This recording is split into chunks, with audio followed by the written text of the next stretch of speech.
Howdy, beautiful people. Happy November 25th in my world.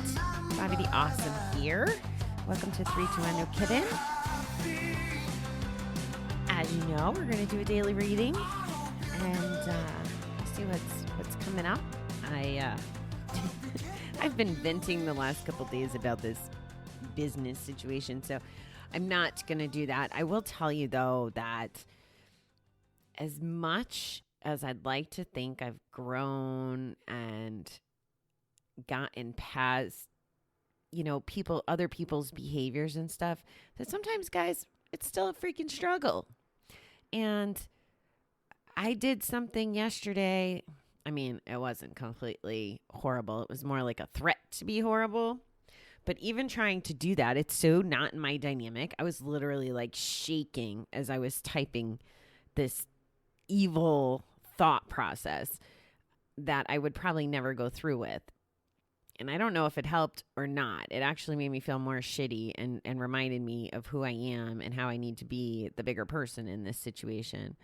And the last time I had to do that was with someone that I cared about so greatly. Well, this person I don't really care about so greatly. So I don't know if it's making it easier to want to be evil. But here's what I know, even in the thick of it, right? It may not feel good. I feel burned. I feel used. I feel manipulated. But that's not how I roll. And I can see the gifts that are coming out of it. And if I was telling someone else in this situation, I would tell them to look for the gifts as well. And that's what people are telling me. And I agree. Those are the people that belong in my life. And I'm so freaking grateful for them. And there's people that I didn't even meet yet that are supporting me. So that's pretty amazing. And that's who I want to be. That's how I want to show up in the world. Those are the people I want to attract. I'm just calling it out that it's okay to feel icky for a while. And I'll get past the icky every day already since Sunday when the shit hit the fan. It's getting a little better. I think I'm, cured, and then I'm not. I think I'm over it, then I'm not. And I'm just trying to figure out how to navigate it as gracefully as I can. I wasn't graceful yesterday, if I'm being honest. I was really, like I said, I did a shitty post, and it's okay because I knew in my mind I would never actually take action on the stuff I was saying. Although it really does sound good, I don't think I will. At any rate, how about today's reading? And oh, by the way, I'm grateful for you guys for listening to me. I'm sure that you've probably been in situations where people are doing you wrong. And I would imagine I'm not the only one who kind of, thinks of revenge as one of the ways to deal with it. If you ever have been or ever will be in that situation, revenge isn't worth it. It's just not. The people who act with no integrity or that are hurtful, that's what they'll attract. People who have no integrity and that are hurtful too. And they can keep them in their universe, and I'll just keep my loving, amazing community in my. Okay, here goes. Joanne Wolfgang Goethe says, one ought every day at least to hear a little song, read a good poem, see a fine picture. Recovery is a serious process, but it doesn't have to be grim or totally lacking in humor. Nobody ever said we can't have fun and enjoy life along the way. In fact, newcomers often comment on their surprise at hearing so much hearty laughter at 12-step meetings. But fun isn't always waiting for us. Often we have to find it or make it ourselves. But that's an easy job now. Every day has quirky little moments we can enjoy and appreciate. Funny incidents that can change our day from gray to sunny. When we're feeling a little down, we can lift our mood by calling a friend who's always good for a laugh. We may be lucky enough to know someone in the program who shares our pain in a funny way. Then refreshed, we can attend to the serious and important business of recovery. Humor has a way of giving us perspective. We see we're not alone, and laughter lets out tension, and in its place, we let in energy to face what the day has in store for us. Today, help me recognize the joy that is all around me. help me find the fun in my day. Okay, so before I get into the whole having fun and that part of it, that first paragraph about newcomers often comment on their surprise at hearing so much hearty laughter at 12-step meetings. I can remember so many meetings in Kansas City where we actually like apologized to the newcomer because they would walk in, we'd be there early and we were talking about whatever we were talking about.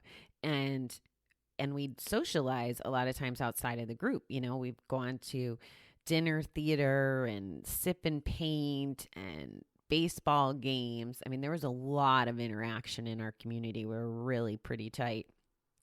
We had potlucks like frequently. I want to say almost like once a month. At any rate, it is weird as a newcomer to walk in and see like all this laughter and joy. And I can remember feeling guilty about it, right? Because I remember my first meeting. Oh my God. My first meeting where I actually wanted to quit, I should say. And I bawled the whole freaking time, like I'm walking into that room with shame and guilt and defeat and sadness and fear and embarrassment and all those things, and there's this community that appears to me like to have all their shit together. And I think there's hope in that. Like, I think that's what I felt. And that's what I remember a lot of other people saying after their first meeting is they felt hope. And it's a good example to set. And maybe I shouldn't have felt guilty about us being true to ourselves. So anyway, if you do say you're out here and you've never been to a GA meeting and you do, find that you want to give it a whirl and that's what you walk into, look at that as a signal of how you could be feeling when you get on the path to recovery and when you connect with the people that are living their best lives. And it's true what the reading says. We have to find it or make it for ourselves. And it is easier in recovery. There's still a lot of fear and a lot of, I hope not shame, but I know it exists. We were talking Saturday night and we were talking about dating, and one of my friends whose gambling got them into a real lot of trouble was talking about the fear of, dating someone new and them not understanding. And I could see how our pasts, we don't want to broadcast the bad things about our past, but we shouldn't not date because of that fear. I believe that there's people out there for everyone, and it's part of the journey. Now, maybe they didn't make it as far enough, like in their recovery journey to be okay with giving that a try, but I'm holding out hope. I mean, I know it'll come around, and I think you need proof. Like this ugly situation that I'm going through, I had to believe that there was going to be people, my kind of people, that stuck with us, and I'm seeing that. It's very evident, and yeah, it's okay. It's going to be okay. So when we're feeling a little down, we can lift our mood by calling a friend who's always good for a laugh. And that's true too. Like, when's the last time you called someone just to be like silly, or just hung out with someone just to be silly? And I know if you're thinking, okay, well, we're all in lockdown or whatever. I can remember one Friday night way back in April, my friends in Colorado were having like a game night on the computer. Not like a gambling game. Well, they did actually before I got on. They had played some sort of bingo. But then it was almost like a virtual Cards Against Humanity. And we sat there and played and visited. And COVID actually gave me an opportunity to hang out with my Denver friends all the way from New York. So I really enjoyed that. So think outside the box a little. Maybe it's just watching, funny movies or comedians on TV just to lift your heart up. There's that story about that man who was diagnosed with cancer, pretty much extending his life or curing himself or doing something by watching all the funny movies and stuff, and the laughter and the, I don't know if it was the endorphins or however all the science works, but it basically made it so we had a better quality of life through humor. So that always stuck with me. I've heard that story in a couple different contexts. And it does relieve tension, as the reading says. And we can see that we're not alone if so I can remember one day we were at the center, and there was probably 15 or 20 of us. And it was almost, so Paul from Recovery Elevator, on his episodes, he always did, you're an alcoholic if, and then there was a punchline. And that was kind of what happened in this Saturday group meeting, was like, you're a gambler if. And it's everything from you're a gambler if you're tearing up the casino cards and throwing them out the window because you'll never use them again, but you know that you'll go back and do it again.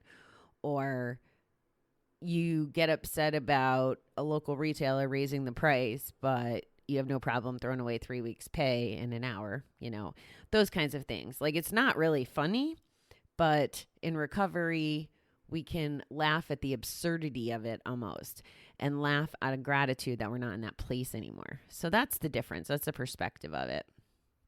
So I hope that, you're having fun and being funny. I know I'm going to, is today Wednesday already? It is Wednesday already. So tomorrow I'm going to Thanksgiving at my uncle's. I'll be with you guys in the morning before I go. But one of the things that I'm bringing is what's called crackers. And my UK people, I know you know what I'm talking about. So when I went to Denver for Christmas for a few years, we had these crackers. And crackers aren't what you're thinking, like a cookie. They're these little tubes that are decorated prettily. Is that a word, prettily? And inside them, you find a treasure, like a little toy, some riddles and history, and then paper crowns. And it's just so much fun to do it and take turns and have our crowns on and read our jokes. And it's just a great way to start off the dinner. So we did it at my mother's house. It must have been 2 years ago. I think it was 2 years ago we did it. And again, it was fun. So when my uncle's girlfriend, when we were talking about what can I bring, that was her request, was crackers. Because I think that, so the Colorado people got the tradition from England. I got the tradition from them. Kim got the tradition from me. And it's just one of those things. I don't think you need to be in the UK to play with the crackers. And they just add just this element of joy. Like, I'd rather make memories about wearing a paper crown and laughing at the holidays than all the other stuff that the holidays can bring. So, food for thought. And actually, you're supposed to use them at Christmas, but we use them at Thanksgiving too. It's okay. We decided, right? Like, that's the rule. There's no rules when it comes to having fun. Well, I guess there is. I won't go down that road. But sweet, innocent fun like that, healthy fun, highly recommended. Highly recommend crackers as well. And if you're going to run out and buy some, just know that the prizes get better the higher the price. That's the difference. All right, beautiful people. I am going to get going on my day here. I have a lot to do, as usual. All good stuff. And I hope that you have a fabulous Wednesday. Let's make it a wacky Wednesday, since the topic is about humor and fun. How about that? All right, beautiful people. I'll talk to you tomorrow.